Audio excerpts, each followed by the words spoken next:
Halo semua, Assalamualaikum warahmatullahi wabarakatuh.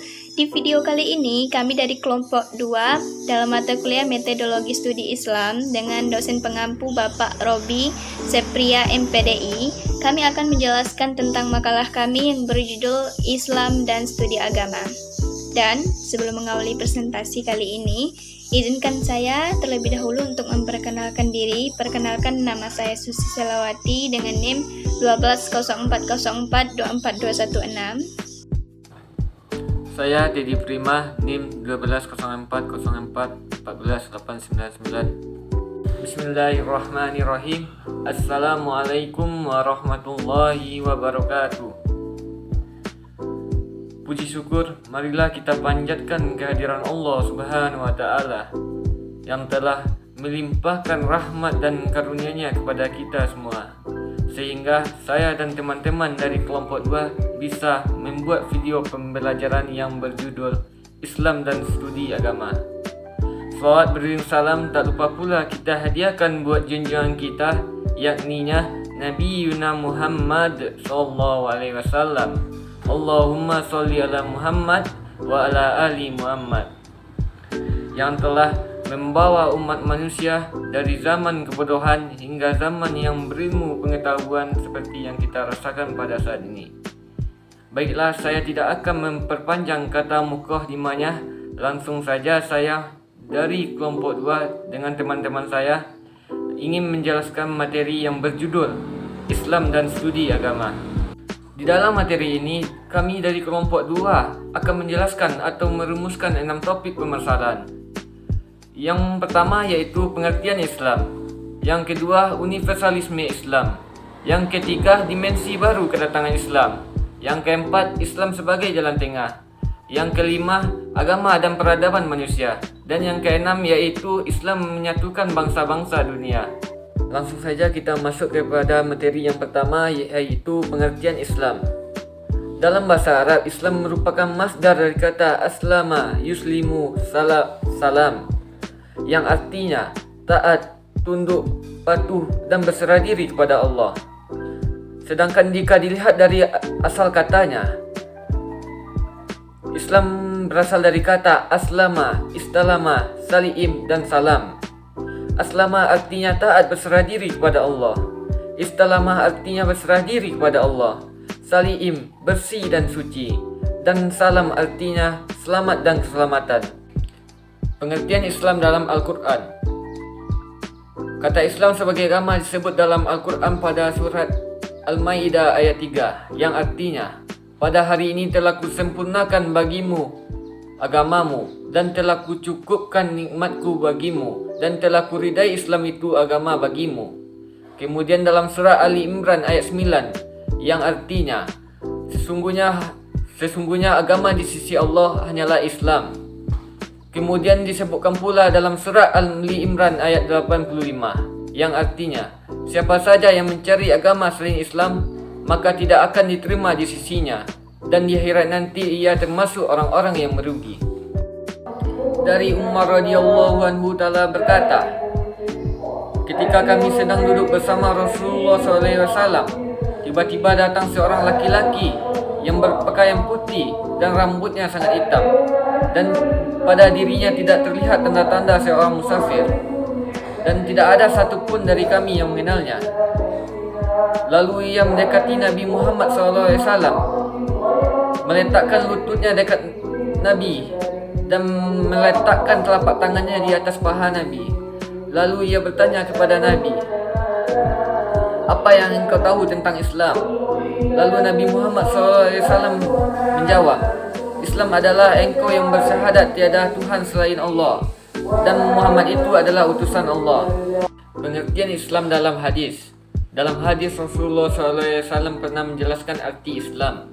Hadis tersebut terkenal dengan hadis Jibril, kerana pada saat itu malaikat Jibril dengan wujud laki-laki datang menemui Rasulullah SAW. Malaikat Jibril bertanya tentang Islam dan meminta penjelasan tentang Islam. Untuk materi selanjutnya kita minta kepada Susi Selawati untuk menjelaskannya. B. Universalisme Islam. Salah satu karakteristik Islam yang sangat penting adalah universal. Karakter ini menjadi ciri yang paling istimewa dalam Islam sehingga membedakan dari seluruh agama dan juga ideologi lain yang pernah ditemui oleh umat manusia. Maksud universalisme dalam Islam ini adalah umat Islam itu utuh atau merupakan satu kesatuan walaupun berbeda-beda suku, berbeda-beda bangsa, dan juga berbeda-beda bahasa. Dan dapat kita katakan bahwa umat Islam itu memiliki satu prinsip universal di mana tidak terdapat batas-batas antara negara, batas-batas antara suku, dan juga batas-batas antara bahasa. Universalisme Islam ini merupakan risalah yang berlaku sepanjang zaman dalam kehidupan umat manusia di muka bumi ini.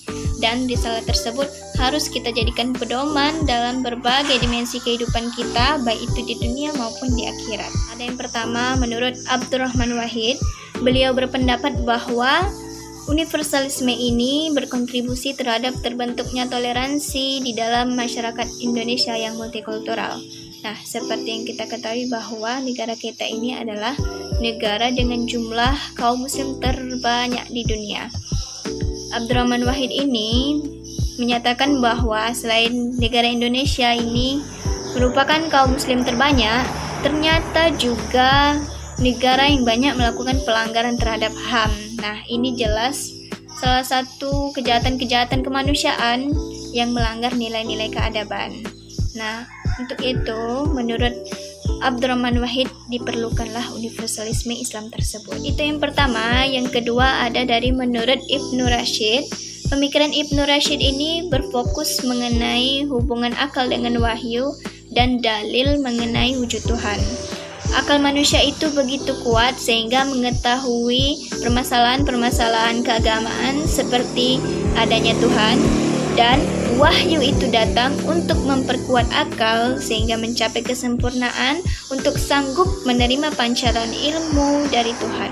Dan yang terakhir atau yang ketiga, menurut Nurkolis Madejid, universalisme Islam itu adalah umat Islam harus mengajak seluruh pemeluk agama lain untuk menuju kalimatun sawa.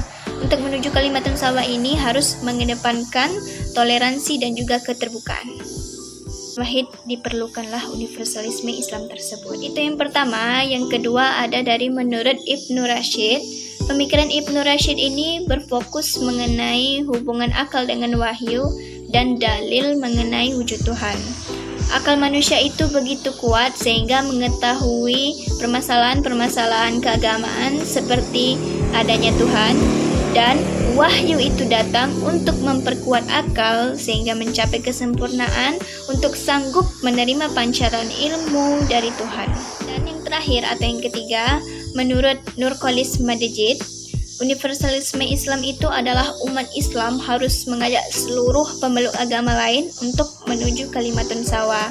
Untuk menuju kalimatun sawa ini harus mengedepankan toleransi dan juga keterbukaan. Kemudian yang C, dimensi baru dari kedatangan Islam ada dua, yaitu yang pertama, agama Islam itu tidak lagi diterima sebagai dogma, tetapi Islam itu diterima sebagai agama yang menjadi pilihan Tuhan dengan perantaraan wahyu. Dogma itu bentuk jamak dari bahasa Yunani yang artinya kepercayaan. Jadi, dogma ini adalah suatu keyakinan yang tentunya tetap mengacu kepada Al-Quran dan Sunnah. Yang kedua, yaitu Islam itu tidak lagi hanya terbatas pada saat kita hidup, tetapi juga pada saat kita meninggal. Nah, dari dimensi baru kedatangan Islam ini dapat kita tarik suatu kesimpulan bahwa agama Islam itu tidak hanya sebagai suatu kepercayaan, tetapi agama Islam itu adalah agama yang benar-benar diturunkan oleh Allah untuk seluruh umat dan untuk menyempurnakan agama-agama sebelumnya, yang tentunya berguna bagi kehidupan dunia dan juga akhirat kita. Untuk materi selanjutnya akan dijelaskan oleh rekan saya Muhammad Raihan. Dan sekian dari saya dan terima kasih. Assalamualaikum warahmatullahi wabarakatuh. Nama saya Muhammad Raihan. NIM 1204 04 11 633. D. Islam sebagai jalan tengah. Islam patut dipikirkan sedalam-dalamnya oleh pemikir dunia, bukan hanya karena ia merupakan kekuatan rohani yang paling besar dan membawa peradaban, tetapi ia juga memberikan penyelesaian terhadap masalah-masalah yang menimpa dunia. Materialisme yang menjadi cita-cita modern selamanya tidak akan membawa perdamaian dan menanamkan persaudaraan di antara bangsa-bangsa dunia. Agama Kristen telah gagal untuk menghilangkan prasangka antara ras dan warna kulit. Agama Islam adalah satu-satunya yang telah berhasil menghilangkan bencana yang ditimbulkan oleh perbedaan itu. Islam menyatukan bangsa-bangsa di dunia. Apabila persatuan itu merupakan dasar bagi kebudayaan umat manusia, tanpa persatuan kebudayaan tidak akan timbul. Islam bukan hanya menyatukan suku-suku yang berperang dari suatu negeri, tetapi menegakkan persaudaraan semua bangsa di dunia ini. Bahkan menyatukan semua orang yang mempunyai perbedaan warna, ras, bahasa, dan suku. Dengan itu, Islam telah meletakkan dasar bagi persatuan umat manusia yang agama lain tidak pernah dapat melakukannya.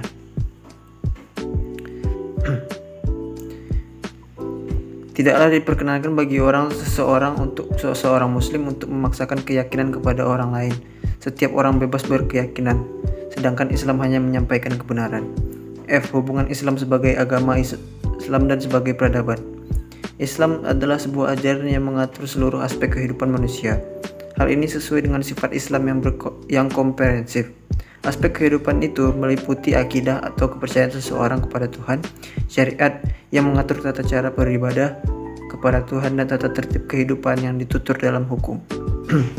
Islam sebagai peradaban berarti dalam pelajaran Islam mendapat aspek hablum minallah, hablum minannas, aspek vertikal dan horizontal. Islam telah menjadi sebuah peradaban Islam yang sangat berkembang di Arab dan mengungguli peradaban-peradaban lain selama berabad-abad. Peradaban Islam lebih dahulu muncul daripada peradaban Barat yang masa kini telah menjadi seolah penguasa terhadap dunia modern. Sekian presentasi dari kami, semoga presentasi kali ini dapat menambah wawasan kita semua. Dan jangan lupa untuk like, comment, and share ke teman kalian semua. Dan tidak lupa untuk subscribe channel YouTube kami. Selamat beraktivitas dan sampai jumpa. Wassalamualaikum warahmatullahi wabarakatuh.